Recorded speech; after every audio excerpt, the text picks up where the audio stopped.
Welcome dear rockets, कैसे हो आप सभी। तो लास्ट पार्ट में हमने सियोन के बारे में जाना था, जो कि मरे हुए लोगों का स्टूडियो चलाता है। वहां पर आत्माएं आती हैं अपनी आखिरी इच्छा पूरी करवाने के लिए, लेकिन सियोन की जिंदगी में लगे हुए शाप के कारण वो 35 साल का होते ही मारा जाएगा। इसी सफर में सियोन की मुलाकात हैन नाम के लॉयर से होती है, जो कि काफी मिस्टीरियस लड़की है। उसकी शक्ति की वजह से जब भी वो सियोन के साथ होती है ना, तो आत्माएं सियोन से दूर भाग जाती हैं। तो आखिर हैन का क्या राज है और क्या सियोन 35 साल का होते ही मारा जाएगा, ये तो हमें आगे पता चलेगा। अब इस पार्ट की शुरुआत में हमें सियोन के बचपन का सीन दिखाया जाता है, जहां पिता के मरने के बाद सियोन अपने अंकल के साथ रहता था। लेकिन जब उसके अंकल का 35 साल पूरा होने वाला था, तो वो घर छोड़कर दुनिया के किसी और जगह चले गए, इस उम्मीद में कि शायद दूसरी जगह जाने के बाद वो शाप से बच जाएं और 35 साल होते ही उनकी जान ना जाए। तो वो सियोन को भी साथ चलने को कहते हैं, लेकिन वो मना कर देता है। और इसके बाद से ही सियोन ने अपने अंकल को कभी नहीं देखा। उसे तो ये तक नहीं पता कि उसके अंकल 35 साल होते ही मारे गए या फिर अभी भी इस दुनिया के किसी कोने में जिंदा छुपे हैं, कुछ नहीं पता। अब प्रेजेंट टाइम में सियोन हैन से कहता है कि ये क्या चीज तुम्हारे अंदर से निकल रही है जो आत्माओं को दूर भगा रही है, बताओ। देखो, मैं जानता हूँ कि तुम कोई नॉर्मल इंसान नहीं हो, तुम्हारे अंदर कुछ तो खास बात है, मुझे बताओ कि वो क्या है। लेकिन हैन कहती है कि अरे क्या हो गया तुम्हें, अपने दिमाग का इलाज कराओ। तुम एक तो अपने आप ही किसी से लड़ते झगड़ते रहते हो, जबकि कोई सामने होता भी नहीं, और तुम्हें देखकर तो ऐसा लगता है तुम्हारा दिमागी संतुलन खराब हो रखा है, तुम्हें ना इलाज की सख्त जरूरत है। तभी वहां पर पुलिस आ जाते हैं, जो सियोन को पकड़ने आए हुए थे, क्योंकि हैन ने सियोन के खिलाफ पुलिस में शिकायत कर दी थी कि सियोन ने ओलिवर का अपहरण किया। सियोन चिल्ला चिल्ला कर कह रहा होता है कि पागल हो क्या, मानता हूँ ओलिवर को मैं अपने साथ लेकर गया था, लेकिन उसको अनाथ आश्रम तक छोड़ा मैंने, ये समझे। ऊपर से वो मेरे साथ अपनी मर्जी से गया था, मैंने कोई जोर जबरदस्ती नहीं की थी उसके साथ। अरे आप लोगों को विश्वास नहीं हो रहा है तो आप उसी से पूछ लो। लेकिन पुलिस वाले सुनते ही नहीं। हैन ने जानबूझकर सियोन को इस चीज में फंसाया था, क्योंकि सियोन दोस्तों जिस घर में अभी किराए पर रह रहे हैं ना, उसी घर के बाहर टेंट लगाने पर सियोन ने हैन के खिलाफ पुलिस में शिकायत कर दी थी कि इस लड़की को मेरे घर के आगे से दूर करो, जबरदस्ती डेरा डालकर बैठी हुई है। इसी वजह से हैन ने बदला लेने के लिए सियोन को फंसा दिया दोस्तों। और अब पुलिस स्टेशन में आते ही सियोन को वहां कई सारी आत्माएं दिखाई देती है, जो उस पर हमला करने के लिए उसकी ओर बढ़ती है। लेकिन वो अभी दोस्तों हैन के साथ बैठा हुआ है, इसलिए हैन की शक्ति उस आत्मा को सियोन के करीब तक आने नहीं देती। ये देखकर सियोन हैन से और ज्यादा चिपकने की कोशिश करता है, ताकि आत्माएं उसका कुछ न बिगाड़ पाए। लेकिन हैन भी कहते कि देखो देखो, मुझसे जरा दूर हो जाओ, नजदीक आए तो छेड़खानी का केस ठोक दूंगी, बता रही हूँ। इतना कहकर वो सियोन से दूर जाकर बैठ जाती है। पुलिस ऑफिसर सियोन से कहता है कि कोई बंदा है तुम्हारी पहचान का तो उसको लेकर आ जाओ, ताकि तुम्हारी जमानत करवा पाए, वरना जेल में जाना पड़ेगा। सियोन बेचारा जून को फोन लगाता है, लेकिन वो फोन नहीं उठाता, वो कहीं और मस्ती में लगा होता है। इसलिए पुलिस वाले सियोन को जेल में डाल देते हैं, जहां पर कई सारी आत्माएं सियोन के अंदर आने का इंतजार कर रही थी। सियोन की तो डर के मारे हालत खराब हो जाती है। वो हैन से कहता है कि प्लीज मुझे माफ कर दो और ये केस वापस ले लो, वरना ये सब मुझे मार डालेंगे। हैन कहती ठीक है, मैं ये केस वापस ले लूंगी, लेकिन पहले बताओ कि हवा में लड़ाई क्यों करते रहते हो तुम, ये क्या तुम्हें भूत वगैरह दिखाई देते हैं। सियोन कहता है कि हाँ बिल्कुल ठीक कहा तुमने, मुझे भूत दिखाई देते हैं और मैं भूतों का फोटोग्राफर हूँ जो उनकी आखिरी इच्छा पूरी करता है। अब तो मुझे बाहर निकालो प्लीज। अब जाहिर सी बात है दोस्तों, भूतों की बातों पर कौन विश्वास करेगा। तो ये सुनकर हैन और पुलिस वाले दोनों सियोन पर हंसना शुरू कर देते हैं कि पागल हो गया ये। हैन जैसे वहां से जा रही होती है कि सियोन उसका हाथ पकड़ते हुए कहता है मुझे छोड़कर मत जाओ, मुझे तुम्हारी जरूरत है। लेकिन तब भी हैन वहां से चली जाती है। पर घर आकर वो सिर्फ यही सोचती है, क्या सियोन सच कह रहा था कि उसे भूत दिखाई देते हैं। नहीं यार, भूत वगैरह होते कहाँ हैं, वो जरूर कोई पागल आदमी है जो बेकार की बातें कर रहा है। मैं भी खामखा उसके बारे में सोच रही हूँ। अगले दिन जून तुरंत जेल में आता है और किसी दूसरे बंदे के शरीर में घुस जाता है और उस आदमी के जरिए सियोन की जमानत करवा देता है। सियोन तो उस पर बहुत चिल्लाता भी है कि अबे कहाँ मर गया था, आइंदा ऐसा किया तो मुझसे बुरा कोई नहीं होगा, समझ गया। फिर सियोन चर्च में फादर से मिलने जाता है और उनसे कहता है कि फादर देखिए, मैं जल्दी चर्च में नहीं आता, लेकिन आज आया हूँ भगवान का धन्यवाद करने के लिए, क्योंकि मेरी जिंदगी को खत्म होने के लिए करीब अब 100 दिन बचे हैं। मेरे पास तो जीने की कोई उम्मीद ही नहीं थी, लेकिन भगवान ने हैन के रूप में एक उम्मीद मुझे भेज दी जो शायद मेरी मौत को टाल सकती है। मैं बस आपसे यही जानना चाहता हूँ कि क्या हैन सच में मेरी मदद करने के लिए आई है या फिर बात कुछ और ही है। तब फादर कहता है कि देखो, भगवान ने क्या सोचा होता है वो हम नहीं जान सकते, बस तुम अच्छे की उम्मीद रखो, सब अच्छा होगा। तभी सियोन को पता चलता है कि फादर का कुछ टाइम पहले देहांत हो गया है और जिस फादर से वो बात कर रहा है वो फादर की आत्मा है।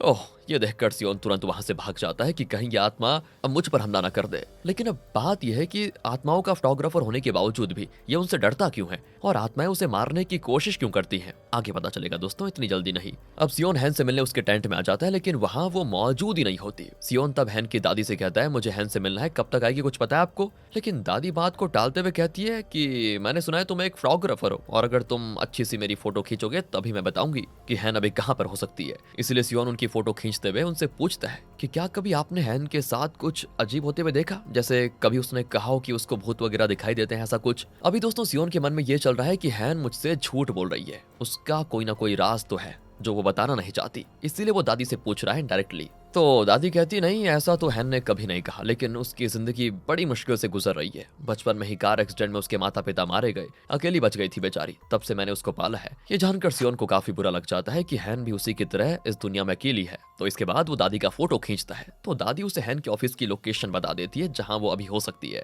इसीलिए सियोन उससे मिलने तुरंत उसके ऑफिस आता है और उससे कहता है कि रुको, मेरी बात सुनो। तुम्हें शायद मेरी बातों पर यकीन नहीं हुआ होगा, लेकिन मैं सच में भूतों को देख सकता हूँ और तुम्हारे अंदर भी पक्का कोई ना कोई ऐसी बात है जिसके बारे में तुम नहीं जानती। तुम मेरी मदद करो, मैं तुम्हें तुम्हारी शक्तियां समझाने में मदद करूंगा। ये सुनकर हैन कहती है कि ओ, अगर तुम भूतों को देख सकते हो तो मुझे कोई प्रूफ दिखाओ। ये सुनकर पार्क हैन के पीछे खड़ा हो जाता है और हैन जो भी मोबाइल में टेक्स्ट मैसेज पढ़ रही थी ना, वो सियोन को बता देता है। और दूर बैठे सियोन वो सारे मैसेजेस हैन को सुनाने लगता है कि देखा, ये मैसेज है ना तुम्हारे फोन में। और तब ये देखकर हैन डर जाती है कि इतनी दूर से कैसे सियोन ने मेरे मोबाइल का मैसेज पढ़ लिया। तब सियोन कहता है कि रात को स्टूडियो में आ जाना, मैं तुम्हें और भी चीजें दिखाकर यकीन दिलाऊंगा कि मैं आत्माओं को देख सकता हूँ। इतना कहकर वो चला जाता है। अब रात को सियोन जब हैन के इंतजार में होता है, तभी वहां पर आत्माओं की दुनिया से फादर की आत्मा आ जाती है, जिसको अपनी आखिरी इच्छा पूरी करवानी है। फादर कहते हैं कि देखो सियोन, मेरे कमरे में मेरा लैपटॉप रखा हुआ है, उसमें कुछ अश्लील वीडियोस हैं, तो प्लीज उन्हें डिलीट करवा दो। वो डिलीट नहीं हुई तो मेरी आत्मा को शांति नहीं मिलेगी।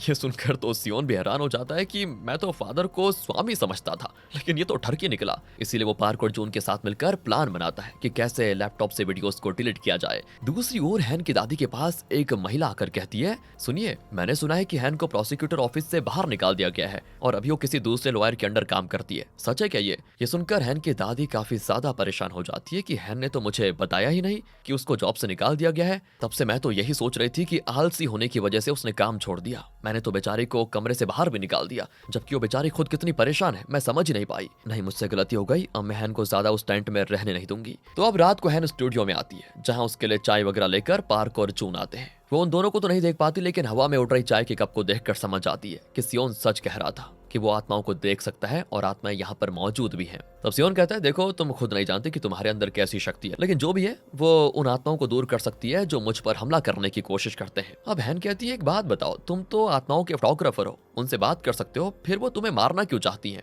जिस पर सियोन कहता है कि इस फोटो स्टूडियो में वही आत्माएं आती हैं जो मुश्किलों को पार कर पाती है। मतलब यहाँ तक आना आत्माओं के लिए सबसे मुश्किल काम होता है, लेकिन इस दुनिया में जो आत्माएं पहले से मौजूद होती हैं, वो मतलब भटकती आत्माएं हैं जो बिना मुश्किलों का सामना किए कैमरा हासिल करना चाहती हैं ताकि उनकी आखिरी इच्छा पूरी हो सके। यही वजह है कि वो मेरी जान लेने की कोशिश करती रहती है ताकि मुझे मारकर वो कैमरा छीन पाए। मुझे बस कुछ दिनों के लिए तुम्हारी सख्त जरूरत है, करीब 100 दिनों तक तुम मेरे साथ रहो, उसके बाद तो मैं हमेशा हमेशा के लिए कहीं दूर चला जाऊंगा। हालांकि दोस्तों, अभी वो हैन को ये नहीं बताता कि 100 दिनों के बाद वो मर जाएगा। हैन भी कहती है, ठीक है, मैं तुम्हें सोच कर बता दूंगी कि मैं तुम्हारा साथ देना चाहती हूँ या फिर नहीं। अगले सीन में सियोन फादर की आत्मा के साथ उसके चर्च में आता है ताकि लैपटॉप ले पाए, लेकिन जैसे वो लैपटॉप लेता है ना, वहाँ चर्च के बाकी लोग पहुंच जाते हैं जो सियोन को देख लेते हैं। तो वो उनसे कहता है कि मुझे फादर ने भेजा है उनका लैपटॉप लाने के लिए। लेकिन चर्च के बंदे समझ चुके थे कि ये झूठ बोल रहा है, फादर तो मर चुके हैं, फिर फादर इसको कैसे यहाँ पर भेजेंगे। इसीलिए वो सभी सियोन को जेल में डाल देते हैं। दूसरी तरफ हैन एक पार्टी में आई होती है जहाँ उसकी मुलाकात उसके पुराने बॉस से होती है,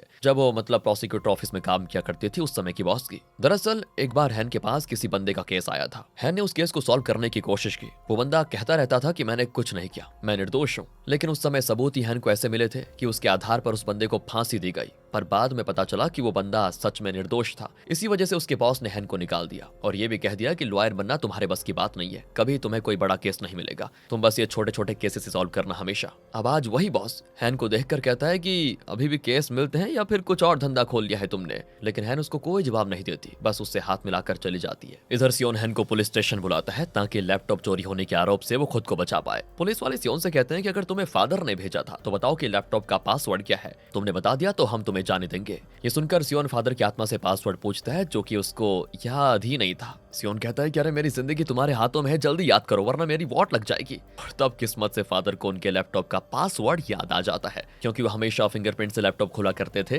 तो पासवर्ड भूल गए। बड़ा ही अश्लील पासवर्ड होता है दोस्तों, जो मैं बता नहीं सकता। और जैसे लैपटॉप खुलता है उसमें कुछ गाने की वीडियोस होती हैं और भी कुछ वीडियोस अलग तरह की, जिन्हें सियोन प्ले करने से पहले ही डिलीट कर देता है। अब लैपटॉप खुलने की वजह से सियोन को पुलिस स्टेशन से भेज दिया जाता है। तो इस तरह से सियोन ने फादर की आखिरी इच्छा भी पूरी कर दी थी। अब रात को हैन सियोन के साथ डिनर पर आ जाती है। है। वो उसे उसी बंदे के बारे में बताती है जो उसकी वजह से फांसी के फंदे पर चढ़ गया था। वो कहती है, मुझे आज भी इस बात का अफसोस है कि मेरी वजह से निर्दोष इंसान को फांसी हो गई थी, इसलिए मैं तुम्हारी मदद जरूर करूंगी ताकि कम से कम तुम्हारे तो काम आ पाऊं। इससे मुझे अच्छा लगेगा। जब भी तुम्हें मेरी शक्तियों की जरूरत हो तो मुझे कह देना, मैं तुम्हारे पास आ जाऊंगी। सियोन की खुशी का ठिकाना नहीं होता ये सुनकर। अब अगले सीन में हैन जब टेंट में सोती है ना, तब उसकी दादी वहां पर आकर कहती है, बेटा अंदर आ जाओ, तुम्हें बाहर सोने की जरूरत नहीं है। हैन तुरंत अंदर आ जाती है और अपनी दादी के पैरों पर सर रखकर लेट जाती है। हैन को समझ नहीं आ रहा था कि अचानक उसकी दादी को क्या हो गया। वो उस पर गुस्सा क्यों नहीं कर रही है वो सोचती है। दादी तो बड़े प्यार से हैन के बालों को संवारती है। उससे कहती, बेटा मुझे माफ कर देना, मैंने तेरे साथ ऐसा बर्ताव किया,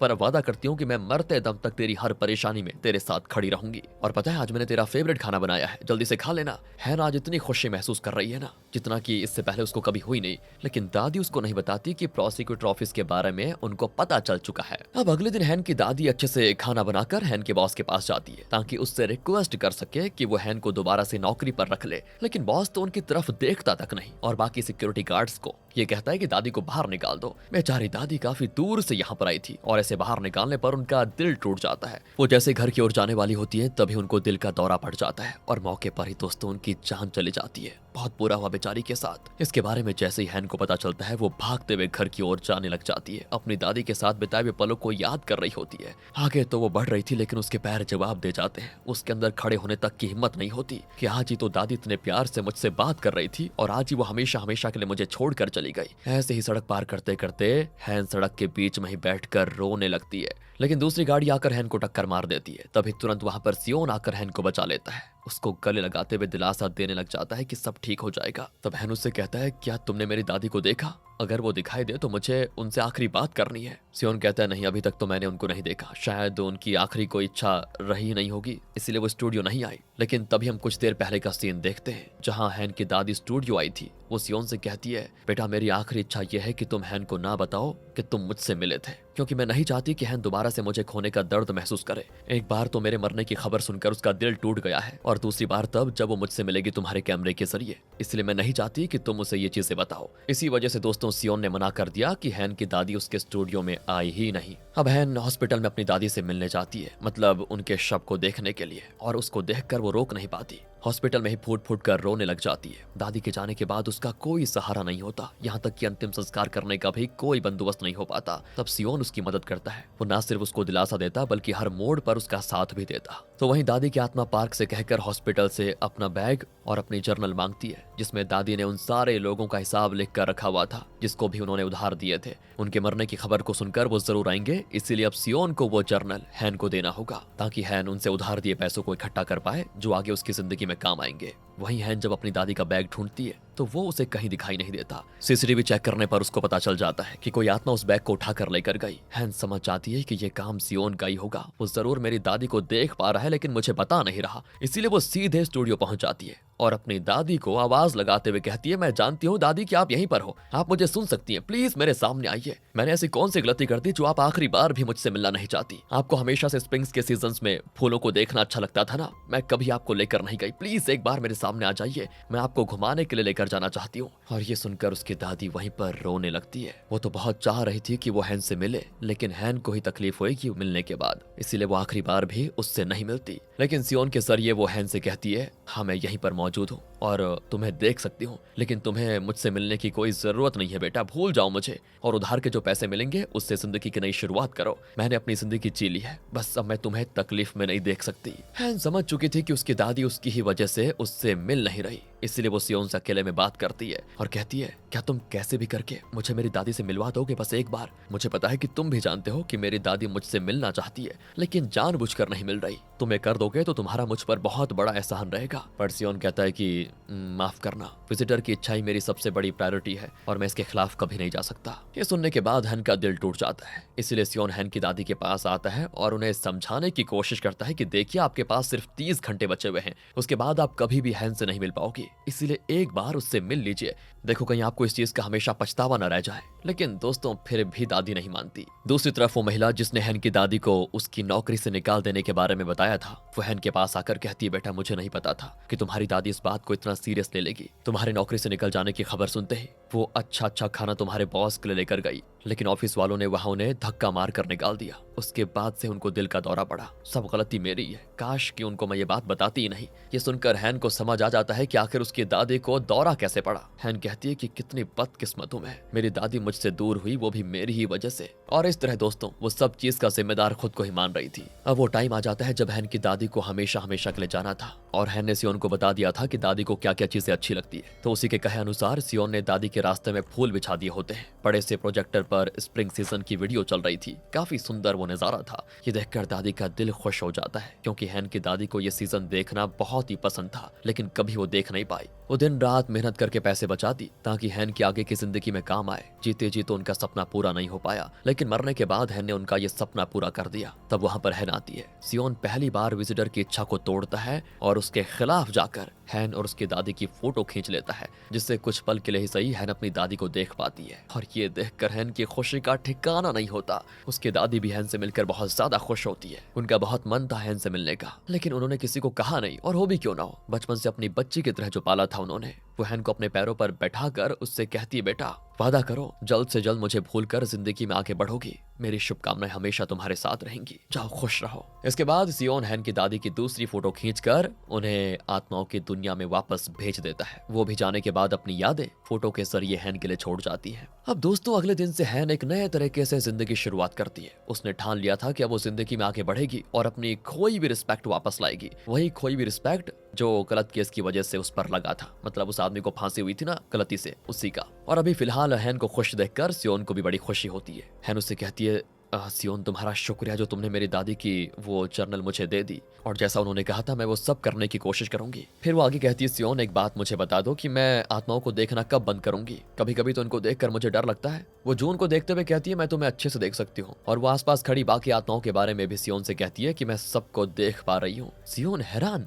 कि इसका मतलब तब से तुम मुझसे झूठ कह रही थी कि तुम आत्माओं को नहीं देख सकती। हैन कहती है कि हाँ बिल्कुल, तुमने सही कहा। ये क्या दोस्तों, हैन ने तो यहाँ पर बेवकूफ बना दिया। हैन से जुड़ी हुई एक और मिस्ट्री हमें पता चलती है कि वो भी सियोन की तरह आत्माओं को देख सकती है। अगर वो आत्माओं को देख सकती है तो फिर अपनी दादी की आत्मा को क्यों नहीं देख पाई? आखिर हैन का राज क्या है? उसके पास इस तरह की शक्तियां आई कैसे? क्या वो सियोन के परिवार से ही ताल्लुक रखती है या फिर बात कुछ और है? आगे के पार्ट्स में पता चलेगा। इस वीडियो को लाइक करें, सब्सक्राइब करें। मिलते हैं आपसे अगली वीडियो में। ध्यान रखिएगा अपना।